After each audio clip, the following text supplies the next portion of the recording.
আসুন এবার দেখি সর্বশেষ নবী মুহাম্মদ সাল্লাল্লাহু আলাইহি সাল্লামকে নিয়ে হিন্দু ধর্মগ্রন্থে কি কথা লেখা হয়েছে। ভবিষ্য পুরাণায় উল্লেখ আছে 3 নম্বর পর্ব 3 নম্বর খণ্ড 3 অধ্যায় 10 থেকে 27 নম্বর শ্লোক।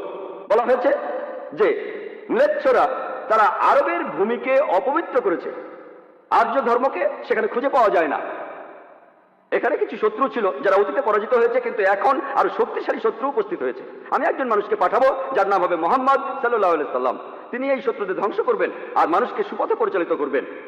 হে ভোজ রাজা, তুমি কখনোই সেখানে যাবে না যেখানে পিশাচদের রাজত্ব, কারণ আমি আমার করুণা দিয়ে তোমাদের হৃদয়কে পবিত্র করব। তখন দেবদূতের মতো একজন মানুষ তিনি রাজার সামনে আসলেন আর বললেন, হে রাজা, আমাকে এখানে পাঠিয়েছেন ঈশ্বর পরমাত্মা।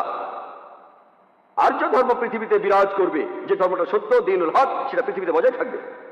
আমাকে এখানে পাঠিয়েছেন ঈশ্বর পরমাত্মা, যাতে মাংসভোজীদের বিশ্বাসকে প্রতিষ্ঠা করা যায়।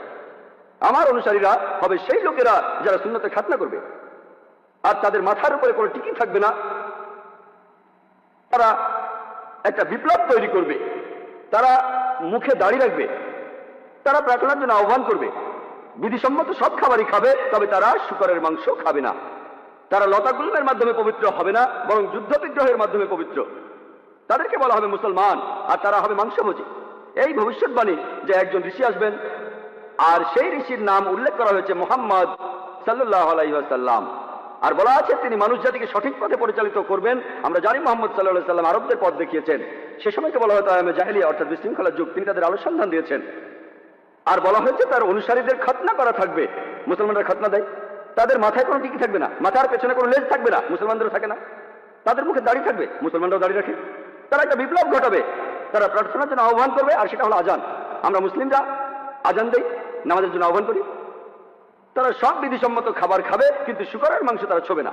আমরা মুসলিমরা শূকরের মাংস খাই না। তারা লতাগুল্মের মাধ্যমে পবিত্র হবে না, তারা পবিত্র হবে যুদ্ধ বিগ্রহের মাধ্যমে। আর পবিত্রকরণে আমাদেরকে বলা হয়েছে সত্যের জন্য যুদ্ধ করব, অন্যায় অবিচারের বিরুদ্ধে। তাদেরকে বলা হবে মুসলমান, তারা হবে মাংসভোজী। ভবিষ্য পুরাণের এই ভবিষ্যৎবাণী একেবারে পরিষ্কার ভাবে সর্বশেষ ও চূড়ান্ত নবী মুহাম্মদ সাল্লাল্লাহু আলাইহি সাল্লাম এবং তার অনুসারীদের কথা বলছে।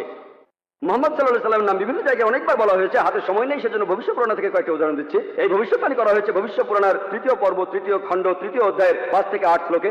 এছাড়া বলা আছে ভবিষ্য পুরাণের 3য় পর্বে 1ম খণ্ড 3য় অধ্যায়ের 21 থেকে 23 নম্বর শ্লোকে।